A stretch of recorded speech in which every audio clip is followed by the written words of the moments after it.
أعوذ بالله من الشيطان الرجيم. بسم الله الرحمن الرحيم. إنا أرسلنا نوحا إلى قومه أن أنذر قومك من قبل أن يأتيهم عذاب أليم. እች ሱረቱ ኑህ ትባላለች። من السور المكية الخالصة መካ ከተወረዱ ምዕራፎች ውስጥ ነች። በውስጧ የተካተቱ አናቅጾች ሁሎቹም መክይ ናቸው። አናቅጾቿም ወደ 28 ይደርሳሉ ማለት ነው። እቺ ሱራ ከመጀመሪያ እስከ መጨረሻዋ ነብዩላህ ኑህ አለይሂ ሰላም ለህዝቦቻቸው ያቀረቡትን ህዝቦቻቸው የሰጧቸውን ምላሽ በስፋት ነብዩላህ ኑህ ያደረጉትን ጥረት ህዝቦቻቸው የሰጧቸውን ምላሽ እና እሳቸው ያደረጉትን ዱዓ አላህ Subhanahu Wa Ta'ala ዱዓቸውን ሰምቶና ተቀብሎ በህዝቦቻቸው ላይ የወሰደውን እርምጃ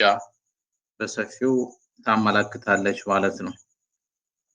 ቢስሚላሂር ረህማኒር ረሂም በአላህ ስም እጅግ አዛኝና ሩህሩህ በሆነው አውሰልና ኑሐን እኛ ኑህን ላከን ይላል። ኑህ የሚባልን መልእክተኛ ላክነው إلى قومه ወደ ህዝቦቹ أن أنذر قومك من قبل أن يأتيهم عذاب أليم أن أنذر قومك ህዝቦችህን አስጠንቅቅ በሚል من قبل أن يأتيهم ሳይመጣቸው በፊት عذاب أليم አሳማሚ ቅጣት ብለን ላክነው ይላል። المعنى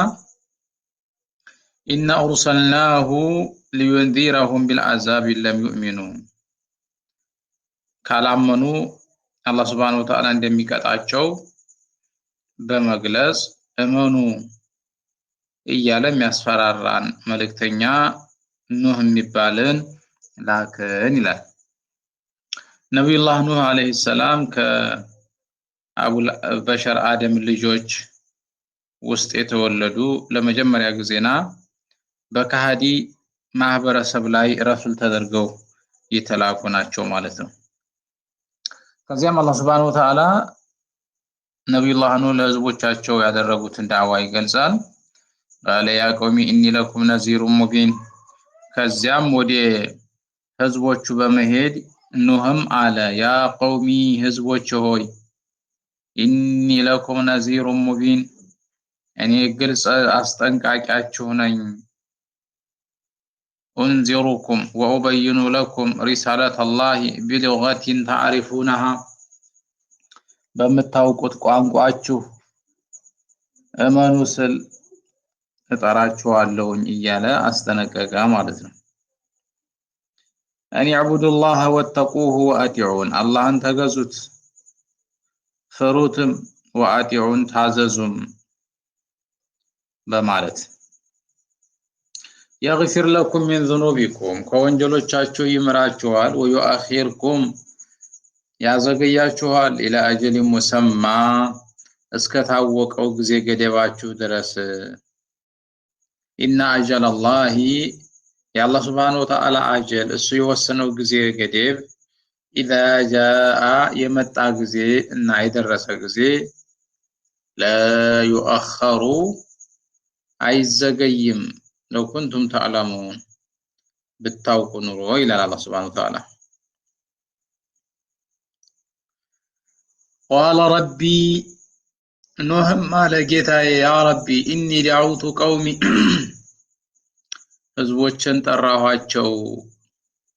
ليلا ونهارا በቀን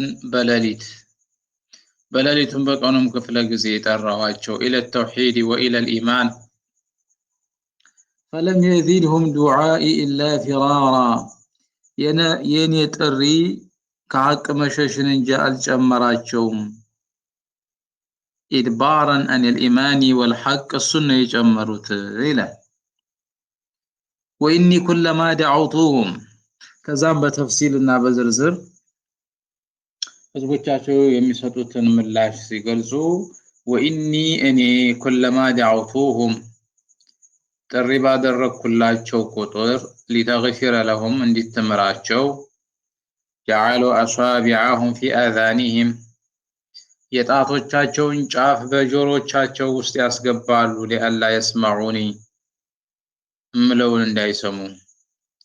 ወስተግሸው ሲያበሁም እንዳያውኝም በልብሶቻቸው ይከናነባሉ ወአስፈሩ በክህደታቸው ላይ ዘወተሩ ወስተክበሩ እስቲክባራ ከኢማን ባንተ ከማመን መኩራትንም ኮሩ አሉ ثم إني دعوتهم جهارا ከዚያም እኔ ድምፄን ከፍ አድርጌ ጠራዋቸው بأعلى صوتي ማለት ነው ثم إني أعلنت لهم ከዚያም እኔ ለነሱ ግልጽ አደረኩላቸው قررت الدعاء معلنا በግልጽ በአደባባይ ደጋግሜ ጠራዋቸው وأسررت لهم إسرارا ለነሱ መመስጠርንም መሰጠርኩላቸው በመስጠርም ጠራዋቸው ማለት ነው በማና በግል ብቻውን በተናጠል ዳዋ የሚደረግለትን ሰው በተናጠል ከህዝብ ጋር በአደባባይ ድምፄን ከፍ አድርጌ ዝቅም አድርጌ የተቻለውን ሁሉ አደረኩኝ የነሱ ምላሽ ግን ከላይ እንደተጠቀሰው ነው فقلت استغفروا ربكم إنه كان غفارا ጌታችሁን ይቅርታውን ፈልጉ ማርታውን ጠይቁ አልኳቸው إنه كان غفارا እሱ መሐሪ ነውና ይመራቸዋል يرسل السماء عليكم مدرارا ዝናብንም በእናንተ ላይ ዘውታሪ ተደጋጋሚ ስትሆን ይለቅላችኋል አልኳቸው ይላል ይሄም የሆነው የነብዩላህ ኑህ ህዝቦች ነብዩላህ ኑህ ነብይ ተደርገው ተልከው ጥሪ ሲያደርጉላቸው እንቢ አሉ አናምንም አሉ ከዚያም አላህ Subhanahu Wa Ta'ala ዝናብን ያዘባቸው ሴቶቻቸው እንዳይወልዱ ማህን አደረጋቸው ለ40 ዓመት ያህል ዝናብንም ከልክሎ ሴቶቻቸው እንዳይወልዱ አድርጎ ቢቀጣቸውም እነሱ ግን ሊመለሱ አልቻሉም ማለት ነው 40 ዓመት በዚህ መንገድ ከተቀጡ በኋላ ነብዩላህ ኑህ አለይሂ ሰላም فقلت استغفروا ربكم إنه كان غفارا يرسل السماء عليكم مدرارا ويمددكم بأموال وبنين ويجعل لكم جنات ويجعل لكم أنهارا አሏቸው ማለት ነው ከጌታችሁ ማርታን ፈልጉ እሱ መሐሪ ነው ይመራችኋልና የተቋረጠው የጠፋውንም ዝናብ ይልክላችኋል ويمددكم بأموال وبنين ብዙ ሀብትና ልጆችንም ይሰጣችኋል ይለግሳችኋል ሴቶቻችሁ ማህፀናቸው ደርቋል በድርቁ ምክንያት እንስሳዎቻችሁ ሀብቶቻችሁ ወድመዋል አሁን ከሱ ማርታውን የምትሹና የምትፈልጉ ከሆነ አላህ Subhanahu Wa Ta'ala ይምራችሁና ያጣችሁትን ሁሉ ይመልስላችኋል ويجعل لكم جنات አትክልቶችንም ያደርግላችኋል ويجعل لكم أنهارا ፈሳሽ ወንዞችንም ያደርግላችኋል ብቻ መኑ አልኳቸው ما لكم لا ترجون لله وقارا ለእናንተ ምን አላችሁ ለአላህ ክብርን የማታጸድቁና የማታስቡ ስትሆኑ አሏቸው ማለት ነው وقد خلقكم أطوارا الله እናንተን በተለያዩ ሁኔታዎች ላይ የፈጠረ ጌታ ሆኖታል أطوارا تارات حالا بعد حال በተለያዩ ሁኔታዎች ላይ نطفة ثم علقة ثم مضغة إلى تمام الخلق الله سبحانه وتعالى ከአንድ ሁኔታ ወደ ሌላው ያሸጋገረ ከዛ ወደ ተሻለው በመታቆት መንገድ የፈጠራችሁ ያስገኛችሁ ጌታ ሆኖታል ለምንድነው ለሱ ክብር የሌላችሁ አልኳቸው ይላሉ አለም ተረው كيف خلق الله سبع سماوات طباقا አታዩም كيف خلق الله እንዴት እንደፈጠረ سبع سماوات ሰባት ሰማያትን طباقا አንዱ ከሌላው በላይ ሲሆን አንዱ ከሌላው በላይ የተደራረቡ ሲሆኑ በመካከላቸው በትንሹ 500 ዓመት የሚያስሄድ ክፍተት ያለ ሲሆን وجعل القمر فيهن نورا ጨረቃንም በሰማያት ውስጥ አብሪ አደረገ وجعل الشمس سراجا ፀሐይንም ብርሃን አደረጋት ይላል والله أنبتكم من الأرض نباتا اللهم እናንተን ከምድር ማብቀልን አበቀላችሁ أراد مبدأ خلق آدم የሰው ልጅ አባት መነሻ የሆኑትን አቡል በሸር አደም አፈጣጠር ነው የሻበት خلقه من الأرض አደም ከአፈር ነው የተከለቁት والناس ولده መላው የሰው ዘር ደግሞ የሳቸው ልጅ ስለሆነ ከመሬት እንደ ቡቃያ እንደበቀለ ተደርጎ ታይቶ ነው ثم يعيدكم فيها ከዚያም እናንተን ወደ እሷ ይመልሳችኋል ስትሞቱ ማረፊያችሁ አፈር ነች ويخرجكم إخراجا ሙታችሁ አፈር ጋር ተቀላቅላችሁ ማትቀሩም ማውጣትን ያወጣችኋል يوم البعث أحياء በመቀስቀሻው ዕለት ሕይወታችሁን መልሶ ይቀሰቅሳችኋል እንደገና ያቆማችኋል والله جعل لكم الأرض بساطا الله ለናንተ ምድርን ምንጣፍ አደረገላችሁ فرشها وبسطها لكم زرقالاችሁ لتسلكوا منها سبولا فجاجا ሰፋፊ መንገዶች እንድትገቡ ሰፋፊ መንገዶችን እንድትገቡ ይላል قال نوح قال ربي انهم عصوني በዚህ መልኩ ነብዩላህ ኑህ አለይሂ ሰላም ህዝቦቻቸውን ለማግባባት የአላህ Subhanahu Wa Ta'ala ውለታ የአላህ Subhanahu Wa Ta'ala አሸናፊነት የአላህ Subhanahu Wa Ta'ala ጥበብ እያነሱ ጥሪ ያደርጉላቸውም እንቢ አሉ ጥሪ ብቻ ሳይሆን ከዛ ነው በእነሱ ክፉ ምላሽ ምክንያት አላህ Subhanahu Wa Ta'ala የሴቶቻቸውን ማህፀን አድርቆ ዝናብ ከልክሎ ንብረታቸውን አውድሞ እንዲመለሱ እንዲደነግጡ ቢጋብዛቸውም እንቢ አሉ ከዚያም እነሱ እኔን خلፉ የኔን ትእዛዝ አበሩም ለም ይጅቡ ዳዕወቲ ጥሬን አልተቀበሉም ወተበዑ ተከተሉ من لم يزده سويا لم يزده ماله وولده ሀብቱና ልጁ ያልጨመረውን ኢላ ኸሳራ ኪሳራን እንጂ የኔን ጥሪ መከተል መቀበል ሲገባቸው እኔን ትተው ሀብቱ ገንዘቡ ኪሳራን እንጂ ያልጨመረለትን አካል የሱን ጥሪ ተቀበሉ يعني اتبع السفلة والفقراء القادات والرؤساء ደካሞቹ ከነሱ ውስጥ ባለሀብቶቹንና ባለስልጣኖቹን ረኢሶቹን ተከተሉ ረኢሶቹ ባለሀብቶቹ ደግሞ ገንዘባቸውና ሀብታቸው ጥሜትን እንጂ በአኺራ ቅጣትን እንጂ የሚጠቅም ነገር አልጨመሩላቸውም ወመባራ ታላቅን ተንኮል የመከሩ የዶለቱ ሰዎችን ተከተሉ ومكروا مكرا كبارا أي مكرا عظيما ማለት ነው ትልቅን ምክር የመከሩትን አካላት እነሱን ተከተሉ ምን መክረውባቸው ነው ትልቅ ምክር የመከሩትን ያሉት افتروا على الله وكذبوا رسله የአላህ Subhanahu Wa Ta'ala ፈጣሪነት አስተባበሉ የተላከውን መልእክተኛም አስዋሹ ይህ ነው በሌላ መንገድ منع الرؤساء واتباعهم الايمان بنوح وحرضوهم على قتله መሪ ተብዮቹ ባለሀብቶቹና ባለስልጣኖቹ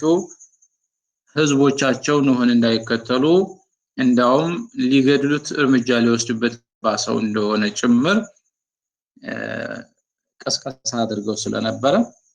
ወመከሩ መክረን ኩባራ እነዚህን ሰዎች ተከተሉ እኔን ግን አልተከተሉኝም አሉ ወደ አላህ Subhanahu Wa Ta'ala ሸክዋ ያሉ ነው وقالوا رؤساؤቹም አሉ ተዘሩን አሊሃተኩም አማልክቶቻችሁን ከማምለክ እንዳትተው ولا تذرن እንዳትተው ወደን ጌታ ولا سواعንም ولا يغوسንም ويعوق ونسرا እነዚህን ሁሉ አማልክቶቻችሁን ከማምለክ እንዳትተው ኖህ የሚለውን አንድ ጌታ አንድ ፈጣሪ አምልኮ ሁሉም ለአንድ ፈጣሪ እንዳትቀበሉ ሲሉ መሪ ተብዬዎቹ ለታችኛው ህዝብ መመሪያ አስተላለፉ ይላል። እነዚህ በስም የተጠቀሱት በሰዓቱ ይመለኩ የነበሩ አማልክቶች ወይም ደግሞ هذه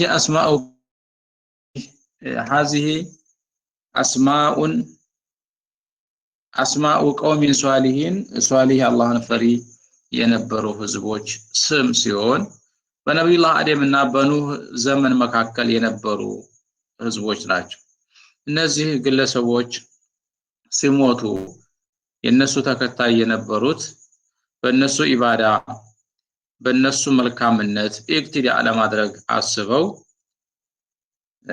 ሱራቸውን ሰውረው ኢባዳ ያደርጉ ነበር። ከዛም በደሂኒን ያ ትውልድ ሲያልቅና ሲጠፋ ኢብሊስ መጣና ለኋለኛው እነዚህን ሱራዎች ለምን አትገዟቸውም? ሱራዎቹን እንዲገዙ አደረጋቸው ማለት ነው። فابتداء عبادة الأوثان كان من ذلك ለመጀመሪያ ጊዜና በዚህ ምድር ላይ ጣዖት መመለክ የተጀመረው በዚህ መንገድ ነበረ። በጥሩ ንያ በመልካም ሰዎች በደጋግ አላህ Subhanahu Wa Ta'ala ባሪያዎች ተጀምሮ ከአላህ ውጭ Subhanahu Wa Ta'ala ያሉ አማልክቶች ተመለኩ። ከዚያ በኋላ አረቦችም ሳይቀሩ የተለያዩ ጣዖቶችን አዘጋጅተው ካዕባ ሐረም ውስጥ ጭምር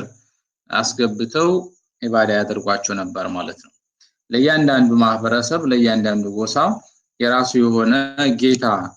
እንዲኖረው ተደርጎ ይመለኩ ነበር ማለት ነው።